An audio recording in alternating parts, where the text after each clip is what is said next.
the Florida Writer Podcast, a discussion about writing and other things. Hello, and welcome to another edition of the Florida Writer Podcast with your host, Alison Nissen. And today I am lucky enough to be with JM Tompkins. JM, could you please give us a 60-second elevator pitch about who you are and what you write? Sure. So I'm an author and the director of the Atlanta SelfPublishing Conference and a mom, a dog mom, a kid mom, and a husband, as a child too. But I write dystopian sci-fi. I'm just really into science and learning about the world around me and kind of fascinated with societies and government. And so all of my books have a very dystopian element with obviously some sci-fi, some sort of hacking or biohacking or just whatever the case may be woven into the plot. And I try to have fun with it. I don't know if that was good. You need a little bit more? Or... No, that's great. I've got to tell you that as a writer, my brain is always all over the place. And when I watch the news, I just go I follow that little rabbit hole of, oh my goodness, what could actually happen? And I don't read dystopian fiction and I don't write dystopian fiction, although I've got a great story I want someone else to write, or maybe they should coach me. That's what I need. I need a coach so someone can tell me how to do it. But yes, oh my gosh, you just gave me a great idea. Regardless, dystopian fiction is kind of the world we're living in right now. Yeah, I definitely find the world around me to be inspirational. And I try not to dive too deep into the topics. I always feel like it's dark when you're talking with another human, but it's okay in print. It's okay for me to go dark in my books.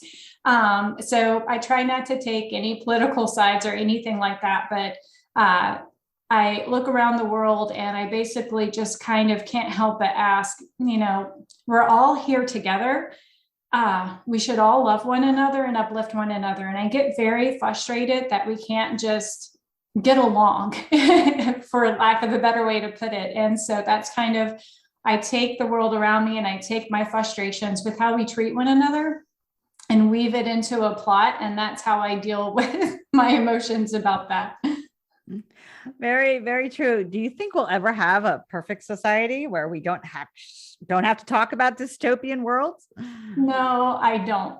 And I hate to just be so blunt, but another dystopian author who I look up to greatly, N.K. Jemisin, she had said in one of her talks that I thankfully got to listen to was about how the dystopian author greats had tried to solve this issue and no one solved it yet.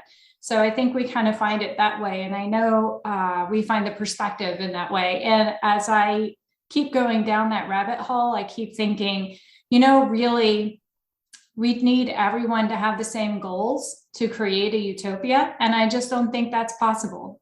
We're unique and we're different. And that's what's beautiful about humanity. But then I think the downside of that is that we have different goals and different perspectives and different ways of responding to the events that happen around us. And so therefore, I don't think it's possible. It's very frustrating. Oh, but so much to write about. Yes. The endless plots. They just keep building and building. They keep building. So what's your writing process like? So I don't know, I've not quite met anyone that goes through the same process that I do. It's always kind of the same and then a little bit different once you get to the nitty gritty. As we are talking about taking inspiration from the world around us, so something might happen, or I might read something in a scientific journal, and I start thinking about, how can we use that science? Or, what are the implications if we were to pass that law or something like that? What could happen 10 years down the road? What's going to be the other side of the argument once we get deep into it? And I might think about that for years, maybe months. And then I'll eventually come across something else that sparks some creative juices, and then they fit. And those pieces will start to fit together. So at that point, I usually do what I kind of call my vomit draft. It's an exploratory, it's one scene and I'm getting to know the main character, and I kind of barf it out on a piece of paper, and then I throw it at some of my author friends, and it's usually like in the middle of the book. So kind of throws them off. But if I get the feedback of, I really want it to know more, then I'll keep going. And then I'll vet it out. If I don't get that feedback, then I go back to the drawing board, and then I take that and I start going into deep character developments, like Lisa Krohn's Wired for Story. I have fallen in love with her craft book, and then I go through plotting and on from there, and then I eventually get to starting the actual book after that. But that's kind of the vomit draft is what gets me started. I understand you self-publish your books. I do, yes. Tell me about that experience. Everyone has a different one. Do you find somebody that puts it together for you, that creates the actual draft for self-publishing, or do you actually go in there and do it all yourself? I do it, a lot of it myself. I do have, so to kind of backtrack with self-publishing, I'm personally fascinated with business. I come from corporate America. I've always wanted to run my own business. And I think why someone self-publishes is always a good answer, because I think that could be a good plumb line to other people making the decision. And I always wanted to run my own business. And somewhere on the side, I was going to be an author. And some of my friends, even traditionally published friends, kept telling me, like, why would you do two different things? Just go ahead and do one thing, be in the business of publishing. And which seemed monumental, because you do have to do all the things.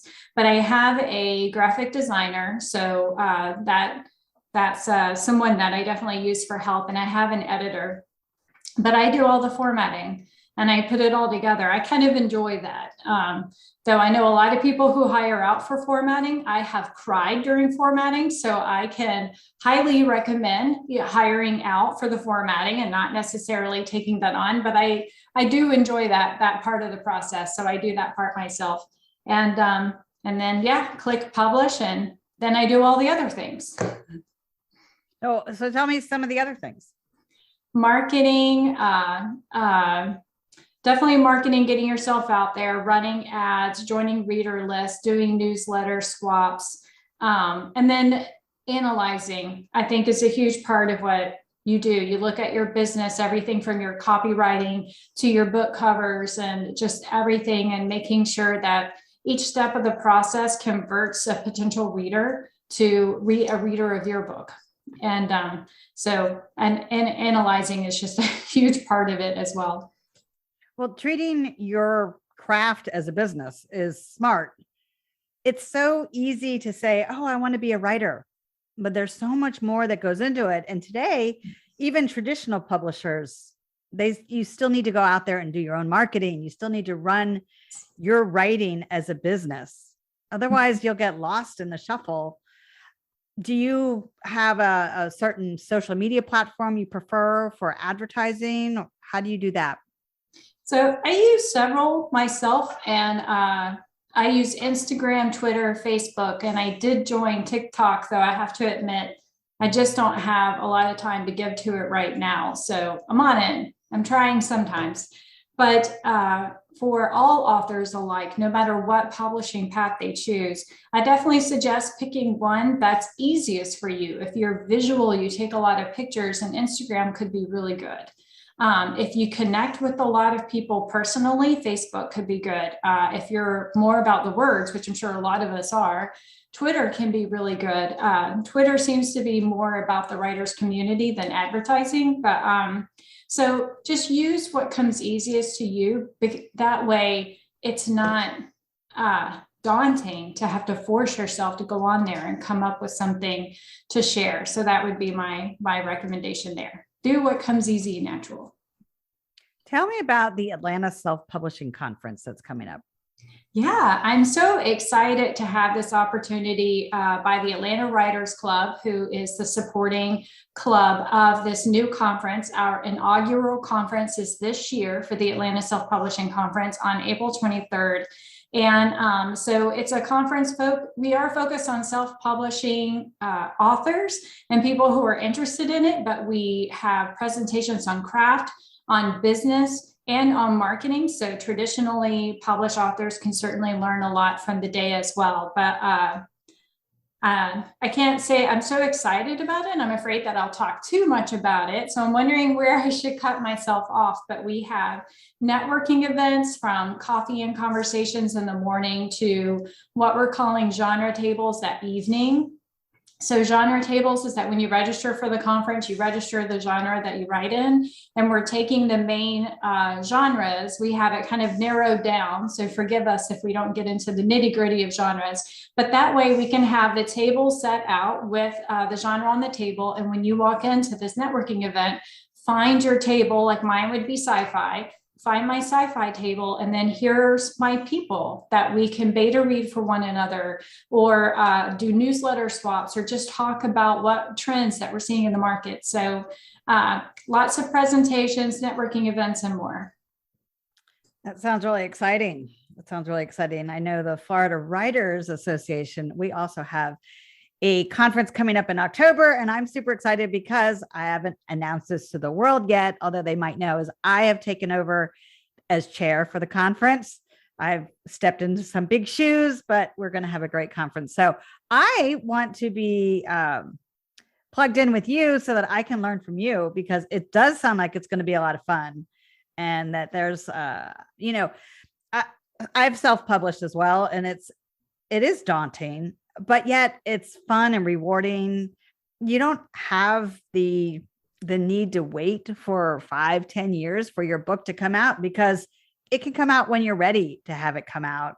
I do agree that you do need editing. It's like coaches, like the best players in the world still have a coach. Tiger Woods still has a coach. The Tom Brady still has a coach, although he's retiring, so he might not have a coach. But he might be the coach now. Yeah, he might be the coach, but even the best of the best have coaches, and even the best writers have editors. And I do think that it's really important that we all share and connect and build these communities together. We sit in our little rooms, we look at a keyboard and a monitor all day long, or however many hours we set aside to write. And that's a lonely space. So being able to get out there and meet people and shake hands and feel the energy, all of that. I'm so excited. I'm going to look into your conference now. Thank you so much for suggesting it. Well, thank you. I'm excited about yours. We have some wonderful stuff happening for writers. That is absolutely true. There is wonderful stuff out there for writers. JM, can you tell people how they can get in touch with you? Oh, sure. Probably the easiest would be my website, which is creativityandtame.com. But of course, I want everybody to also go and visit the conference website. So that's atlantaselfpublishingconference.com. So those are the two easiest ways to find me. And JM, are you ready to switch to our rapid fire questions? No, I'm scared. Yes, let's do it. Now, publishing a book is much more frightening than rapid fire questions. Do you drink coffee, and how many cups a day? Oh my gosh, I love coffee more than anything in the world. My monthly newsletter has a section dedicated to coffee cups. So yes, I drink coffee every day, and I drink 2 to 3 cups each day. What do you think about Zoom meetings? You know what? I'm thankful for them. They make it easy. It's wonderful to see people in person as well, but you're in Florida, I'm in Georgia, and yet here we are. So I think that's amazing. And who was your biggest mentor when you were growing up?